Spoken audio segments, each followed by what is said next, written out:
અને એ પ્રકારની વ્યવસ્થાઓ એ આ તો વધારાની એક માહિતી 3130 કરોડનું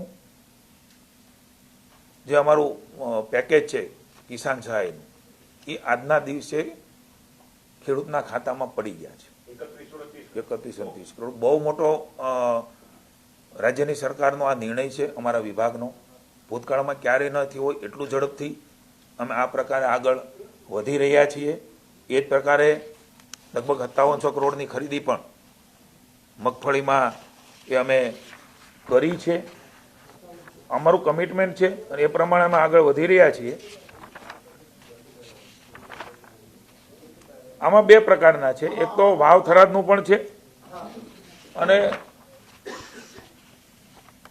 હમણાં જે ઓક્ટોબરમાં કમોસમી થયું એમનું પણ છે। 5786 કરોડથી પણ વધારે મૂલ્યની ટેકાના ભાવની મગફળીની ખરીદી થઈ છે। ચૂકવણું પણ 2376 કરોડનું એમાં પણ થઈ ગયું છે અને એ અત્યારે પ્રક્રિયા ચાલી રહી છે। અને હમણાં જ મેં આપને માહિતી આપી એમ એ અત્યાર સુધીમાં આ પ્રકારે અમે અપગ્રેડ કર્યું છે અમારા પોર્ટલને। એમના કારણે ખૂબ ઝડપથી, ભૂતકાળમાં ક્યારે આપણે જોયું છે કે આ ચૂકવણામાં ખૂબ વાર લાગતી। રાજ્યની સરકારનો ઈરાદો એવો ન હોય પણ વહીવટી પ્રક્રિયા હોય, એનું ફોર્મ આવવું, એનું ફોર્મ પાસ થઈને અપલોડ થવું, એ પણ પ્રક્રિયા ખૂબ ઝડપથી થઈ રહી છે। એટલે અમારો એવો અંદાજ છે કે આગામી 15-20 દિવસની અંદર 10,000 આ અને 1100થી પણ વધારે કરોડ રૂપિયા એ વાવ થરાદના, એટલે 11,000 કરોડથી પણ વધારાની રકમ એ ખેડૂતના ખાતામાં પડી જશે। અતિવૃષ્ટિની વાત છે અને પૂરની પણ વાત છે વાવ થરાદ।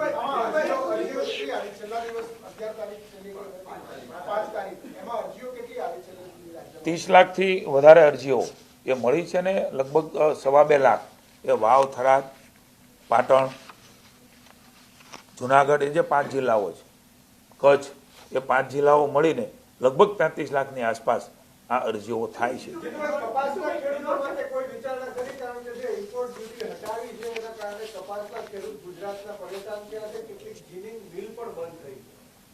તમે ધ્યાને મૂક્યું છે, અમે કેન્દ્ર સરકારના ધ્યાને મૂકીશું।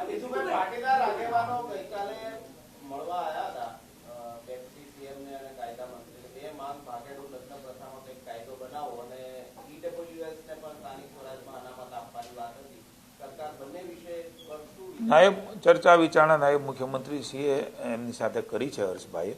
તો આખું ચર્ચા વિચારણાના અંતે રાજ્ય સરકાર નિર્ણય કરે એટલે આપના ધ્યાને હું ચોક્કસ મૂકીશ। Thank you.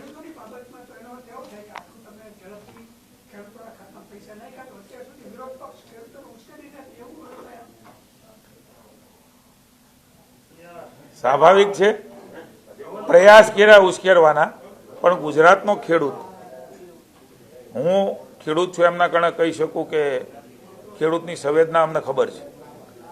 કોંગ્રેસને અને અન્ય વિપક્ષી પક્ષને ખેડૂતો સારી રીતે સમજે છે, જાણે છે। તમે સારો મુદ્દો કીધો છે, પ્લીઝ 1 મિનિટ પ્લીઝ। જ્યારે કમોસમી વરસાદ આવ્યો ત્યારે વિરોધીઓ એવું કહેતા હતા કે જાહેરાત કરી, પૈસા આપશે ક્યારે, આપશે નહીં, એ આપવા નથી માગતા। જ્યારે શરૂ કર્યું ત્યારે ક્યાંક હજી બધાને નહીં મળે। અમને કહેવા શરૂ થઈ ગયા કે અમારા તાલુકામાં હવે ક્યારે આવશે, વિપક્ષના લોકોએ, મારું નામ નથી આપવું। એટલે આ પ્રકારની બે મોઢાની વાતો એ કોંગ્રેસની છે। બીજું, ક્યાંય પણ કિસાન કહી શકાય એ એમણે ખૂબ યાત્રાઓ કાઢી, ખૂબ સભાઓ કરી, માત્ર પાર્ટીની સભાઓ બની રહી। હું ગુજરાતના ખેડૂતોનો ઋણ સ્વીકાર કરું છું। અમારી સંવેદના હંમેશા ખેડૂતોની સાથે છે। નરેન્દ્રભાઈ જે પ્રકારે કામ કરી રહ્યા છે, નાની મોટી મુશ્કેલી તકલીફ આવે ત્યારે સૌ સાથે મળીને બહાર નીકળીએ, ખરીદી પણ થાય, સહાય પણ મળે, યાર્ડમાં પણ જણસ વહેંચાય। આવા ઐતિહાસિક નિર્ણયો ભારતીય જનતા પાર્ટીની સરકાર કરી છે કે ખેડૂતને ખબર છે। એમના ખાતામાં અપ્રચાર પણ કરવામાં આવ્યો કે જો તમે જણસ વેચવા જશો, સિંગ વેચવા જશો, મગ, અડદ, સોયાબીન વેચવા જશો, ડાંગર વેચવા જશો તો તમને પૈસા નહીં આપે। તમામ પ્રકારના હથકંડા એ વિપક્ષે અપનાવ્યા। હું એમને પૂછું છું કે તમારી ત્યાં જ્યાં સરકારો છે ત્યાં ભૂતકાળની અંદર ગુજરાત કોંગ્રેસે આ પ્રકારનો દુષ્કાળ પીડ્યો ત્યારે ખેડૂતને એ મજૂરી કામમાં લગાડ્યા હતા, એને કોઈ રકમ નહોતી આપી કે મજૂરી કરો અને તમે કમાવો. આ કોંગ્રેસ આ પ્રકારની વાત કરવા નીકળી છે. આ ગુજરાતનો ઇતિહાસ છે. લગભગ 82 કે એની સાલમાં દુકાળ પીડ્યો હતો. એ વખતે જે આપણા રાહત કામો થાય છે એ રાહત કામમાં ખેડૂતોને જોડવાનું પાપે કોંગ્રેસે કર્યું છે. અને આજે અમને કહેવા નીકળી છે કે તમારે આ કરવું જોઈએ, ચોકડીઓ પાડો. હું કોંગ્રેસને કહું છું કે તમારા મોઢા ગંધાય છે, તમે તમારા આઈનામાં જોવો. તમે કેવા પ્રકારે કિસાનો માટે શું કર્યું, કેવું કર્યું. મને તો આનંદ પણ છે ને દુઃખ પણ છે. તમને જણાવતા ધ્યાનમાં મૂકું છું, ટ્રેક્ટર લઈને રેલી કાઢી. તમારા વખતે રાજ્યમાં ખેડૂતોને કેટલા ટ્રેક્ટર હતા એનો જવાબ ખેડૂતોને આપો. ખેડૂતોને કેટલી ટ્રેક્ટરમાં ને નાના નાના યંત્ર સામગ્રીમાં તમે સબસિડી આપતા હતા, એની સંખ્યા કેટલી હતી એનો જવાબ આપો. જે ટ્રેક્ટર તમે લઈને નીકળ્યા, જે તમારા લાગતા વળગતાના, કોઈ કિસાનના ખેડૂતના નહીં, એ ટ્રેક્ટરની લાખ રૂપિયાની સબસિડી ગુજરાતની ભાજપની સરકારે ભૂપેન્દ્રભાઈ અને નરેન્દ્રભાઈ આ પ્રકારની સબસિડી શરૂ કરી.